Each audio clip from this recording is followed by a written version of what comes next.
Hello friends, welcome to my channel. तो आज हम करेंगे हमारा जनवरी 2019 का पेपर सॉल्व, जो हमारे लास्ट के 10 क्वेश्चंस रह गए थे वो।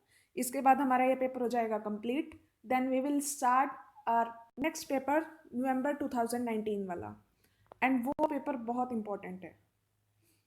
And before that I want to ask you something कि आप लोगों को CDP यानी चाइल्ड पेडागोजी की वीडियोस चाहिए या नहीं। बिकॉज मेरे मेरे पास प्रॉपर नोट्स हैं उसके, जो 20 टॉपिक्स हैं, यानी 20 वीडियोस बनेंगी। उसके अलावा आपको बाहर से कुछ भी पढ़ने की ज़रूरत नहीं पड़ेगी। तो अगर I just want to know कि how many students want that videos, क्योंकि उसी के अकॉर्डिंग मैं वीडियोस बनाऊंगी। अगर स्टूडेंट्स नहीं हुए तो फिर मैं उन पे फोकस नहीं करूँगी ना इतना ज़्यादा, मैं अपना फिजिक्स पे फोकस करूँगी। सो प्लीज़ कमेंट सेक्शन में मुझे इस बारे में थोड़ा सा क्लैरिटी दे दें, ताकि मैं अपनी वीडियो स्टार्ट कर सकूँ। HTET को बहुत ज़्यादा टाइम रहा नहीं है। सो हम स्टार्ट करते हैं हमारा फर्स्ट क्वेश्चन, सॉरी 141 क्वेश्चन। इसमें बोला है कि एक एम्पलीट्यूड वेव मॉड्यूलेटेड वेव है, जिसका मैक्सिमम एम्पलीट्यूड ए है और मिनिमम एम्पलीट्यूड बी है। तो उसका मॉड्यूलेशन इंडेक्स बताना है। तो ये तो जस्ट डायरेक्ट फॉर्मूला है ये।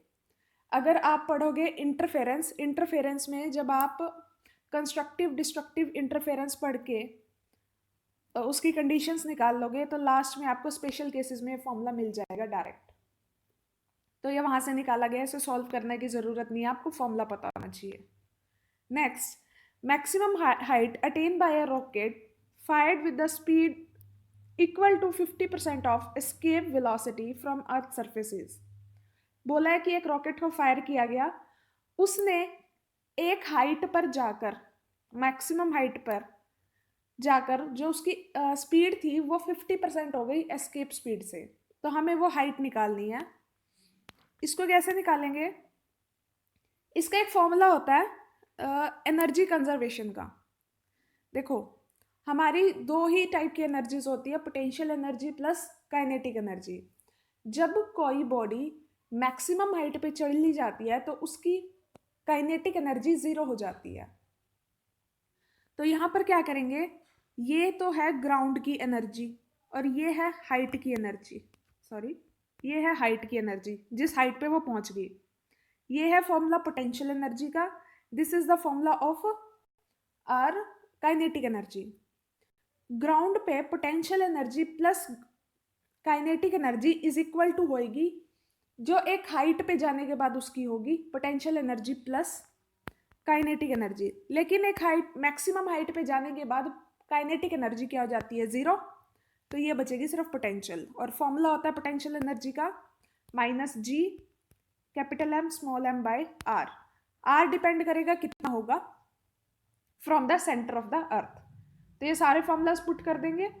ये हमारी इक्वेशन है। अगर आप ग्रेविटेशन में खोलोगे एनर्जी कंजर्वेशन ऑफ रॉकेट, तो उसमें आपको सैटेलाइट कंजर्वेशन में, तो वो आपको यहाँ पर मिल जाएगा कि एनर्जी कंजर्व कैसे होती है।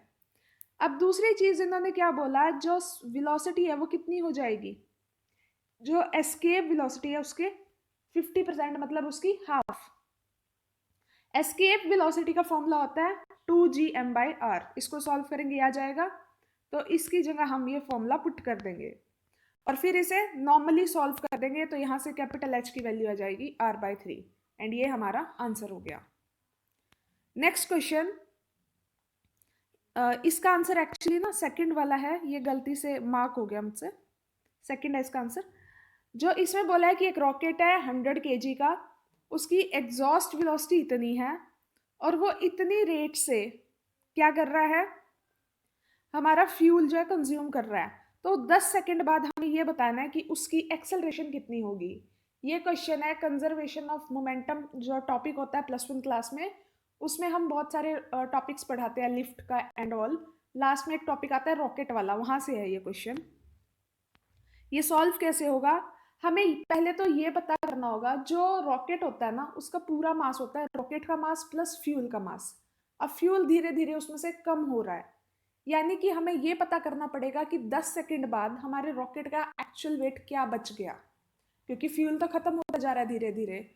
उसका फॉर्मूला होता है दिस m0, उसका एक्चुअल वेट जो स्टार्टिंग में था, ये किस रेट से वो खत्म हो रहा है, और टी इज़ द टाइम। तो यहाँ पर हमारे पास पता चला हमें 10 सेकेंड बाद उसमें 80 केजीज वेट बच गया।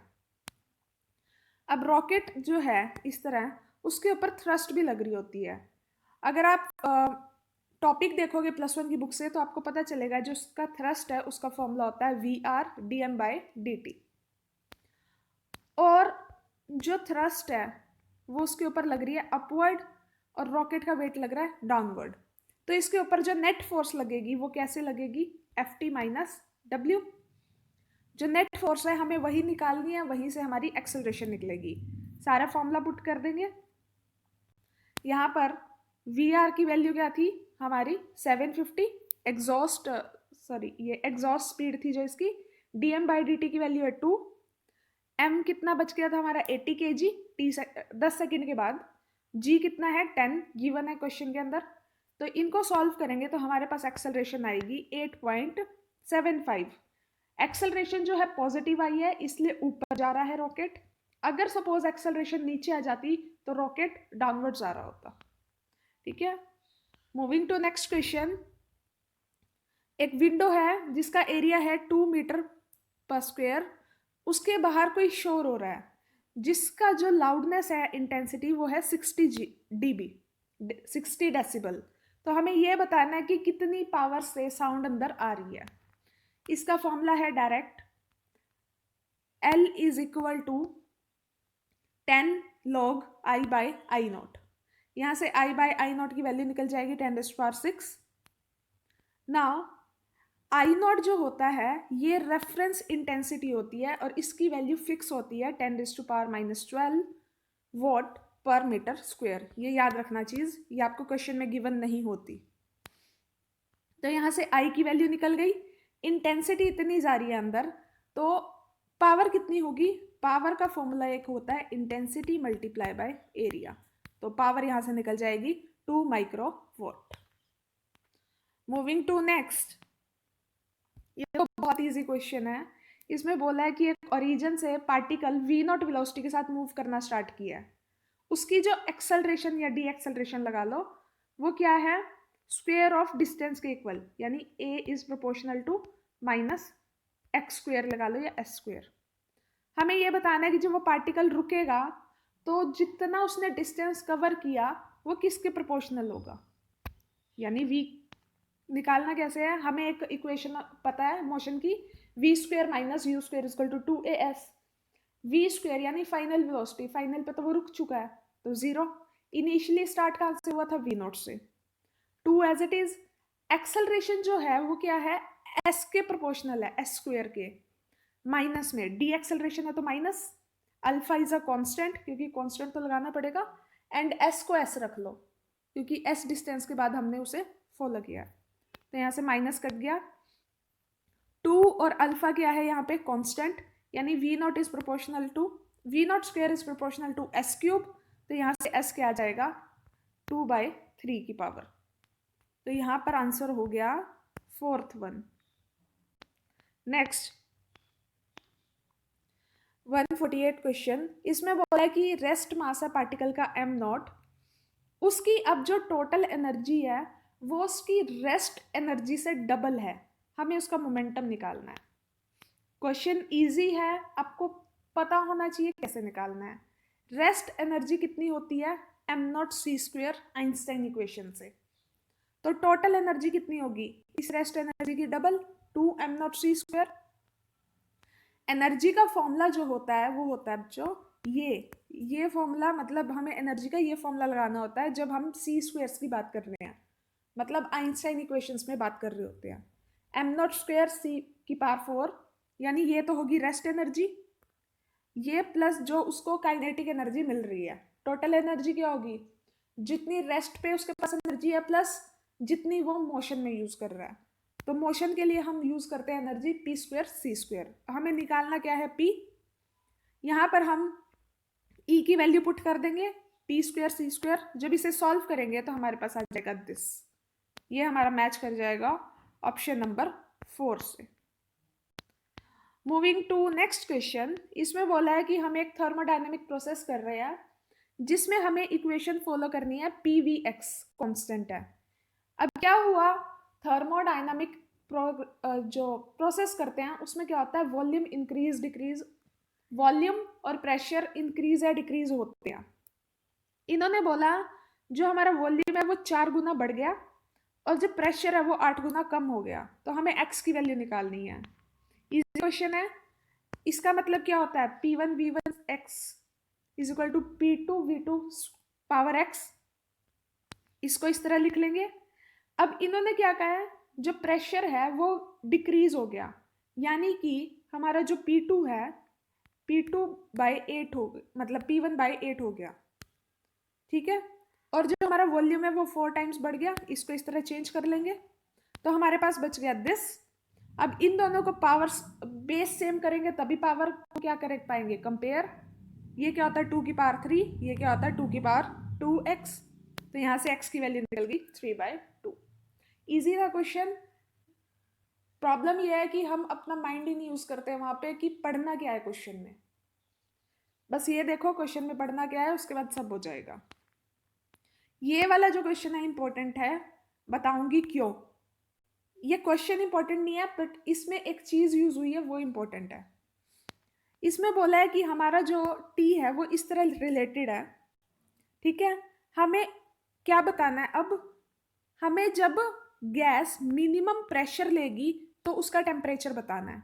1 मोल गैस है, इसमें 4 चीजें नोट करने की थी। 1 मोल गैस है, आइडियल गैस है, ये इक्वेशन, गैस ने मिनिमम प्रेशर अटेन किया है और निकालना क्या है, टेम्परेचर।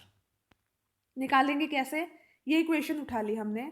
अब हमें पता है for 1 mole ideal gas equation होती है दिस, यहाँ n भी होता है पर n क्या है 1, तो यहाँ से हम इक्वेशन में हम v की वैल्यू पुट करवाएंगे, क्योंकि हमें t को और p को रिलेट करना है, t को v के साथ रिलेट नहीं करवाना। तो इस इक्वेशन में किसी तरह p लेके आना है, तो p लेके आएंगे, हम ले आए और p की वैल्यू निकाल ली दिस। अब जब भी किसी चीज की मिनिमम वैल्यू निकालनी होती है तो हम उसके लिए क्या करते हैं, dp/dt इज इक्वल टू 0 करते हैं। उसका डेरिवेटिव टाइम टेम्परेचर या टाइम के साथ 0 करवा देते हैं, जो भी दूसरा वेरिएबल हो उसके साथ। यही चीज इसमें इंपॉर्टेंट है। इस तरह के एक ही पेपर में 2-2 3-3 क्वेश्चन होते हैं जहां पे हमें डेरिवेटिव को 0 करवाना होता है और हमारा आंसर निकल रहा होता है। हम सोचते हैं, और मैंने इस टाइप के क्वेश्चन नेट में भी देखे हैं इनफैक्ट, मतलब बच्चों को लगता है पता नहीं किस चीज़ के क्वेश्चन है, प्रेशर का क्वेश्चन है, फोर्स का क्वेश्चन है, बट एक्चुअली वो डेरिवेटिव का क्वेश्चन हो रहा होता है। तो यहाँ पे जैसे ही मैंने इसका डेरिवेटिव करवाया, ये हो गया डेरिवेटिव सॉल्व। डेरिवेटिव सॉल्व कर सबको करना आता है। मिनिमम प्रेशर क्या होगा, जब उसका डेरिवेटिव क्या हो जाएगा 0, यानी कि इस इक्वेशन को पूरी को 0 के इक्वल रख दो। 0 के इक्वल रखते ही हमारा t जो है वो सॉल्व हो जाएगा in the form of T0, and हमारा आंसर आ जाएगा that is 2T0 is the answer. तो हमारा यहाँ पर आंसर निकल गया दिस। मानती हूँ इसकी थोड़ी सी कैलकुलेशन लंबी थी, लेकिन इस टाइप के क्वेश्चन जो होते हैं इनमें श्योरिटी होती है कि आंसर आपका ठीक ही आएगा। तो इस टाइप के क्वेश्चंस को सोचने की ज़रूरत नहीं है, just go for it. Calculation में अगर आपको 1 मिनट लग रहा है तो दो उस कैलकुलेशन को टाइम। जब आपको पता है ना क्वेश्चन सॉल्व होगा तो उस क्वेश्चन को टाइम दे दो, क्योंकि वो आपका 1 मार्क्स सिक्योर करके जाएगा, ठीक है। यहाँ पर हमारा 2019 जैन का पेपर सॉल्व होता है। इसके बाद हम देखते हैं क्या स्टार्ट करना है। एक तो प्लीज़ मुझे चाइल्ड पेडागोजी का बताओ कि आपको करनी है या नहीं, अकॉर्डिंगली मैं थोड़ी वीडियोस डालती हूँ। फिर 20 वीडियोस होंगी 30-30 मिनट्स की, उसमें आपकी कंप्लीट 30 मार्क्स का कवर हो जाएगा। प्लस फिजिक्स का तो हम कर ही रहे हैं, 2019 और 17 का पेपर रह गया है, वो विद इन दिस वीक आपको, विद इन 1 वीक मतलब विद इन 7 डेज आपको मिल जाएंगे दोनों पेपर। प्लस इसके अलावा इम्पॉर्टेंट टॉपिक्स करो, उनके फॉर्मूलाज बनाओ, वो सब हम एक वीडियो में नई में डिस्कस करेंगे कि कैसे प्रिपेयर करना है। So please like the video and subscribe the channel, और अपने फ्रेंड्स के साथ शेयर करो, उनकी भी हेल्प होगी, वो भी एचटेट क्लियर कर पाएंगे। And thanks for the cooperation.